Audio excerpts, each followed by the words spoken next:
안녕하세요 여러분. 너마드와 함께하는 미술사 이야기 12번째 시간을 시작하도록 하겠습니다. 오늘은 지난 2시간에 헬레니즘 철학을 다뤘는데요.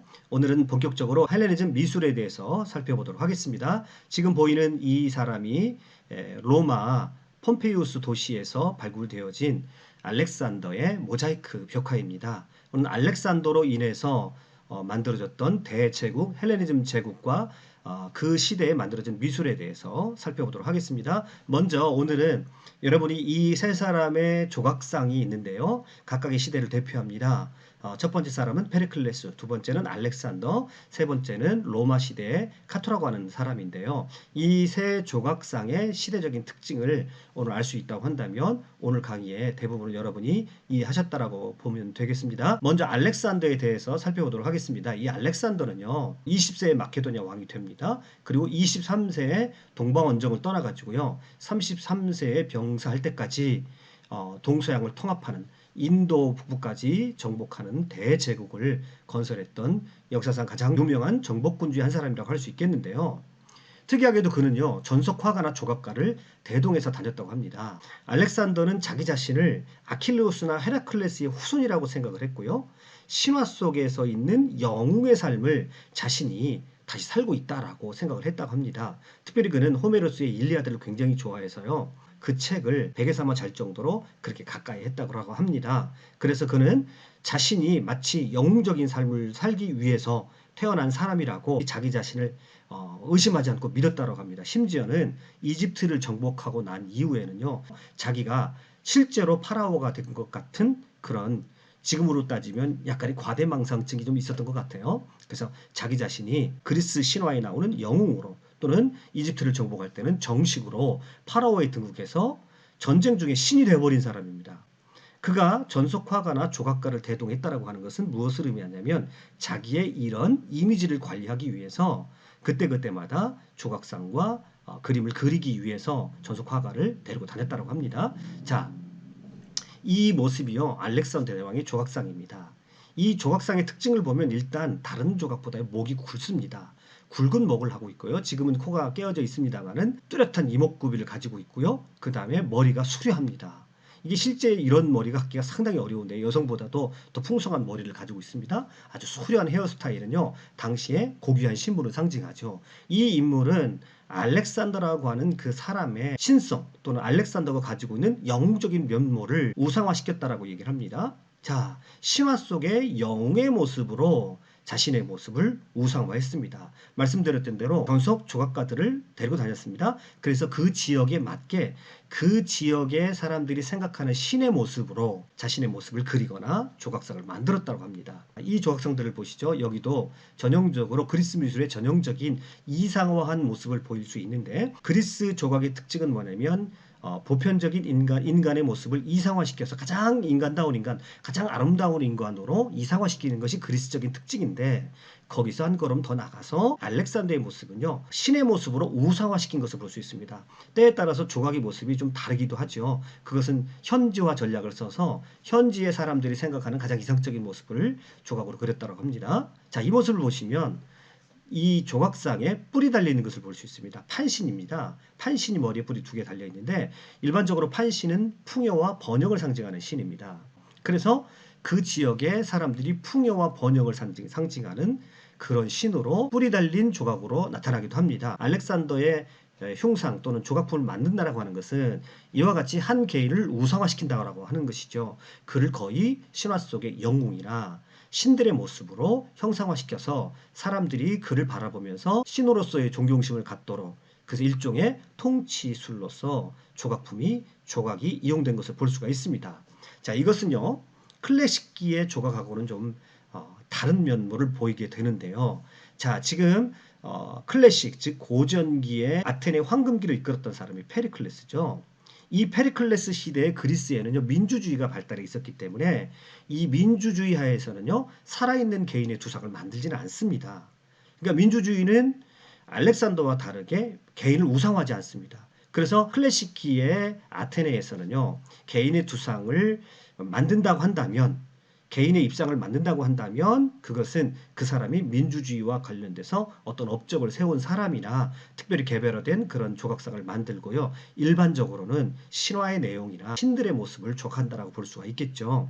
그래서 페리클레스의 모습을 조각해 놓았는데요. 자, 페리클레스는 사실은 이마가 길어가지고 그는 조금 기형적으로 생겼다고 그래요. 머리 두상이. 그래서 그의 기형적인 머리를 가리기 위해서 툭으로 그의 단점을 보완하는 것을 볼 수가 있습니다. 그가 별명이 하나 붙어 있는데 양파머리라고 하는 별명이 붙어 있었다고 합니다. 그래서 그의 단점을 가리기 위해서 툭으로 이렇게 그려놓고요. 그의 모습을 보면 고전기의 전형적인 조각의 모습을 볼 수가 있는데요. 한 인간이 이상화된 모습으로 민주적인 지도자로서 가장 이상적인 인간으로 페리클레스의 모습을 조각해 놓았지만 알렉산더와는 분명히 다른 점이 뭐냐면 알렉산더는 그의 조각상으로 신격화시키는 신격화 작업을 했다라고 하는 것이 가장 큰 차이가 되겠습니다. 그래서 인간을 이상화시키기는 합니다. 그래서 페리클레스의 가장 아름다운 모습으로 페리클레스가 지닐 수 있는 가장 아름다운 모습으로 조각상을 만들어 놓기는 합니다만은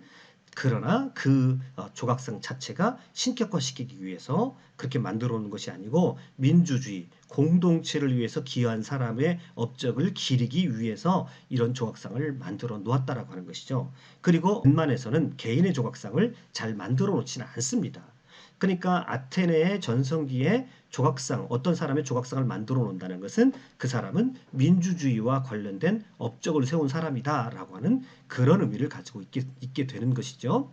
자, 그래서 이 두 사람을 비교를 한다면 헬레니즘 시절의 알렉산더의 조각상과 아테네 전성기 고전기의 페리클레스의 조각을 비교를 하자면 여기는 우상화시킨 것이죠.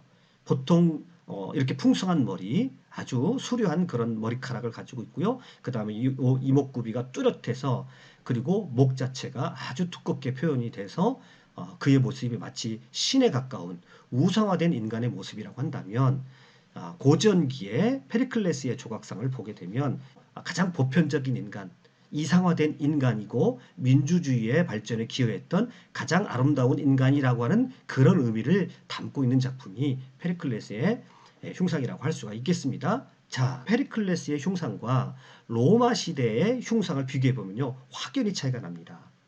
자, 로마 시대의 데카토의 흉상이라고 하는데요.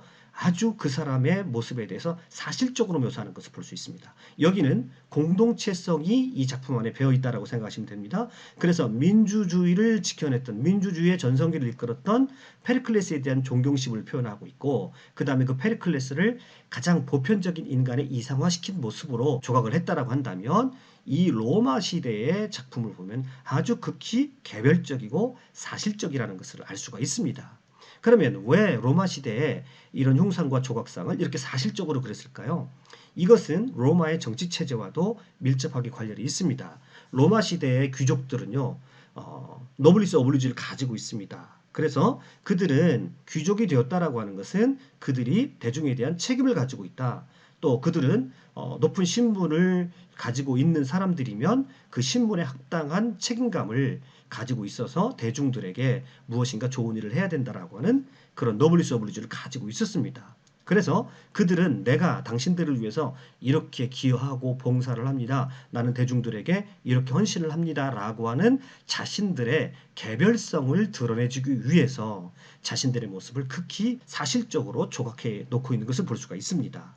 그래서 이쪽에서는 페리클레스는 한 인간의 보편적인 이상화된 그런 조각이라고 한다면 개별화된 조각이라고 할 수 있겠죠. 로마의 조각은. 그리고 그 로마의 개별성은 내가 당신들을 위해서 이렇게 헌신하는 사람입니다. 라고 하는 것을 그 대중들에게 보여주기 위한 수단으로 조각을 만들었다라고 하는 것이죠. 그래서 극히 사실적이고요. 그 다음에 원로원의 이론으로서 자신이 원로원의 이론으로서 권위를 가진 인간임을 또 드러내기 위한 그런 의도도 그들의 조각에는 담겨져 있습니다. 그래서 로마 시대의 귀족이나 로마 시대 황제의 조각상은 자신의 업적을 드러내기 위해서 자기가 이렇게 나와 내 가문이 이렇게 뛰어난 사람이고 당신들을 위해서 봉사합니다 라고 하는 그런 의미를 드러내기 위해서 아주 극히 개별적이고 사실적인 조각을 만들어 놓았던 것입니다. 자, 그래서 이 세 조각을 비교하면 우리가 클래식기의 조각과 고전기의 조각과 헬레니즘 시기의 조각과 로마 시대의 조각을 분명하게 대조적으로 알 수가 있는 것입니다. 여러분이 이제 유럽 여행을 가신다고 한다면 그런 많은 조각상들 가운데 담겨져 있는 그런 시대 정신을 파악을 하고 조각상을 감상하시면 훨씬 더 의미 있게 감상할 수 있을 것입니다.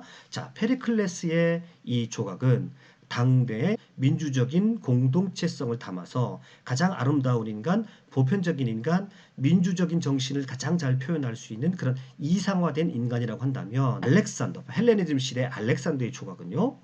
아주 확연하게 드러나지 않습니까? 우상화된 인간의 모습을 그의 머리카락과 그의 뚜렷한 이목구비와 목을 통해서 알 수 있고요. 자, 로마 시대의 조각들을 보게 되면 아주 사실적, 극히 사실적입니다. 그러나 상당히 무게감을 가지고 있죠. 그래서 개인들이 대중을 위해서 봉사하는 노블리스 오블리주를 실천하는 그런 사람들의 자부심이 이 조각상 가운데 표현되어 있어서 현실적인 대중 리더의 이미지를 표출하고 있다고 하는 것입니다. 그래서 각 시대의 어떤 정신들을 이 조각상들을 이렇게 대조시켜 놓고 보았을 때 분명하게 알 수가 있는 것입니다. 헬레니즘 시대 건축하게 되면 페르가몬의 제우스 신전입니다. 이 페르가몬요 알렉산더 제국의 금고가 있었던 곳입니다. 얼마나 화려한 그리고 수많은 보물들이 그 안에 있었겠습니까? 그런데 이제 이 제우스 신전을 독일 사람들이 떼어가지고 베를린에다 옮겨다 놓았어요. 근데 이 조각상들을 보면 이 부조들을 보세요. 헬레니즘 시대를 대표하는 작품들의 특징은 이렇게 스토리가 많이 담겨집니다. 고전기 이후의 어떤 작품들을 보게 되면 이상화된 인간이나 신들의 아름다움을 묘사하는 그런 조각들이 아니라 내러티브 형식의 조각들이 많이 나오는 것을 볼 수가 있습니다. 그래서 지금 이 장면은 제우스 신전의 부조인데요. 올림푸스 신들이 티탄 신과 싸우거든요. 그래서 그 올림푸스 신의 하나인 아테네가 티탄 신들인 알키오네스와 싸우면서 그들을 제압하는 그 장면들을 즉 그러면서 알렉산더 제국의 그 승리를 여기에 상징적으로 묘사해 놓은 것이다 이렇게 말할 수가 있겠네요.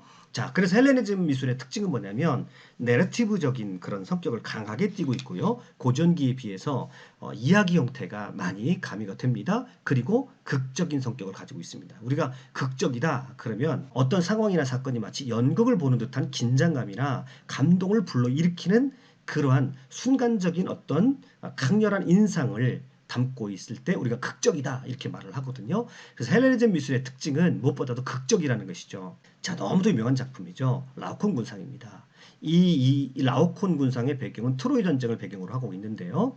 자, 트로이 전쟁 끝나면서 그리스군이 트로이 성 바깥에 목마를 갖다 놓죠. 그 유명한 트로이 목마요. 그때 라오콘이라고 하는 라오콘 사제가 저 목마를 트로이에 들여다 놓으면 안 됩니다. 들여다 놓으면 트로이가 멸망할 것을 예언을 합니다. 그때 포세이돈 신이 노해가지고 뱀을 두 마리 보내서 이 라오콘과 그 두 아들을 죽이게 되는데 바로 그 장면을 묘사하는 것입니다. 자, 극적이죠. 이 안엔 내러티브가 담겨져 있고요. 그러니까 헬레니즘 시대가 되면 인간을 이상화하는 것은 찾아보기 힘들고요.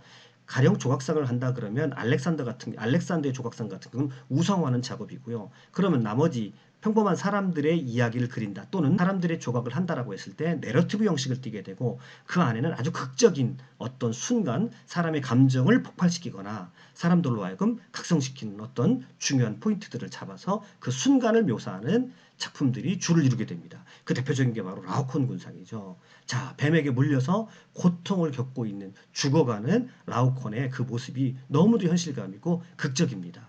이 안에는 내러티브, 스토리가 담겨져 있고요. 아주 극적인 사람들로 하여금 긴장감을 불러일으키고 감정을 폭발시키는 순간들을 포착해서 조각으로 만들어 놓은 것이죠.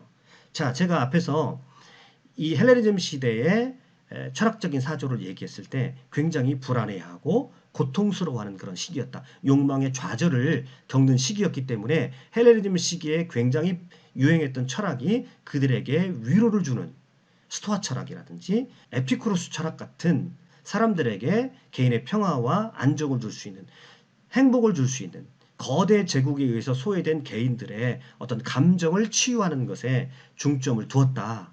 그게 헬레니즘 철학이라고 말씀드렸죠. 그래서 조각에도 이러한 특징이 드러나서 이제 인간을 이상화시키는 것이 아니라 인간이 어떤 상황 속에서 극단의 고통을 겪는 그런 모습들이 헬레니즘 시대의 어떤 조각의 특징이라고 할 수 있겠습니다. 그 대표적인 것이 바로 이 라오콘 군상이죠. 이 라오콘이 지금 고통당하는 그 순간을 클로즈업 시킨 그림인데요. 뱀에 물려 죽어가면서 느끼는 그 고통이 절절하게 표현이 되어 있습니다. 그래서 헬레니즘 시대의 사람들의 대표적인 정서가 바로 이런 고통의 정서라고 할 수가 있겠죠. 그래서 그 시대의 거대 제국 속에서 소외당하면서 그들이 자신들의 욕망이 좌절되면서 겪는 고통이 사실은 어떤 시대 정신으로 이 라오쿤 군상에 표현되어 있다라고 말할 수가 있는 것입니다. 고통스럽지만 또 이 장면을 보게 되면 우리가 여기서 묘한 긴장감과 함께 또 묘한 아름다움을 또 느끼게 되거든요. 그래서 헬레니즘 시대의 미를 고통미라고 얘기하기도 합니다. 자, 이 작품을 보세요. 죽어가는 갈리아니입니다. 한 인간의 고통스럽게 죽어가는 모습, 역시 고통미가 이 가운데 표현되어 있는 것을 볼 수가 있습니다.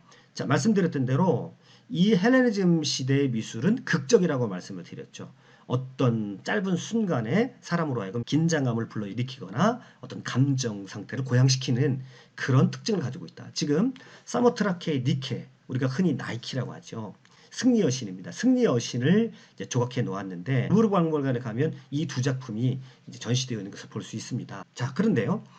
자, 이 두 작품은 사실은 연대가 비슷하기는 합니다만은 밀로의 비누스하고 헬레니즘 양식을 대표하는 이 니케의 조각상하고는요 현격한 차이가 있죠. 고전기, 클래식기의 어떤 정신을 표현하고 있는 이 밀로의 비누스는요 인간의 아름다운 인간의 육체 속에 담겨진 고귀한 정신을 표현하기 위해서 인간의 몸을 가장 아름다운 비율, 가장 이상적인 비율로 만들어 놓았고요. 인간을 가장 아름다움의 극치로 표현해 놓아서 인간 자체의 존엄성을 표현해 놓았다고 한다면 사모트라케의 니케는 마치 승리의 여신이 막 승리를 기념하기 위해서 지금 막 날아갈 것 같은 그런 극적인 그런 장면을 묘사해놨다고 볼 수가 있겠죠. 그래서 이제 막 승리의 환호를 외친 듯한 승리의 소리를 빅토리라고 외치는 듯한 모습을 표현해 놓았다고 볼 수가 있습니다. 그래서 두 작품을 대조시켜 놓고 보면 고전기의 작품과 헬레니즘 시대 작품의 차이점을 선명하게 할 수가 있는 것입니다. 자, 헬레니즘 시대가 되면요. 이와 같이 아름다운 꽃을 꺾고 있는 처녀와 같은 정말 아름다운 색채를 가지고 있고 아름다운 모습을 묘사하고 있거든요. 자, 이런 작품도 일상의 아름다움을 묘사한 작품들도 많이 등장하게 됩니다. 자, 이런 것들은 고전기에는 볼 수가 없는 작품들이죠. 자, 그리고 또 하나 우리가 넘어가서는 안 되는 것이 바로 간다라 미술이죠. 동양과 서양이 만나서 만들어낸 미술이라고 할 수 있겠는데, 자, 헬레니즘 시대에 알렉산더가 인도 북부까지 가서 정복을 하게 되죠. 그러면서 지금의 간다라 지방에서 미술 작품, 불상이 만들어지게 되는데 이러한 불상입니다. 자, 이런 불상은 그리스 조각상의 영향을 받았음을 너무도 선명하게 알 수가 있습니다. 왜냐하면 이제 이상화시킨 인간의 모습이죠. 그래서 이 인간의 모습을 이상화시키는 그리스적인 조각의 그런 기법들이 부처님을 만들어 놓을 때 그리스적인 표현 방식이 들어가 있는 것을 볼 수가 있고요. 이 부처의 모습이 서양 사람의 모습과 가까운 것을 볼 수가 있죠. 그래서 동서양이 결합했고 그리스적인 미술의 특징이 이상화시키는 그리스적인 미술의 특징이 여기에 그대로 담겨져 있습니다. 그래서 알렉산더의 동방 원정의 결과로서 간다라 지방에서 만들어졌던 불상의 특징, 즉 동서양이 결합한 그런 미술 양식이 만들어졌고 이런 양식이 우리나라까지 와서 경주의 석굴암의 불상에까지 영향을 미친 것을 또 우리가 알 수가 있습니다. 자, 오늘은 헬레니즘 미술의 특징을 조각상들을 통해서 여러분들과 함께 나눠보았습니다. 오늘 강의 끝까지 시청해 주셔서 대단히 감사합니다. 수고하셨습니다.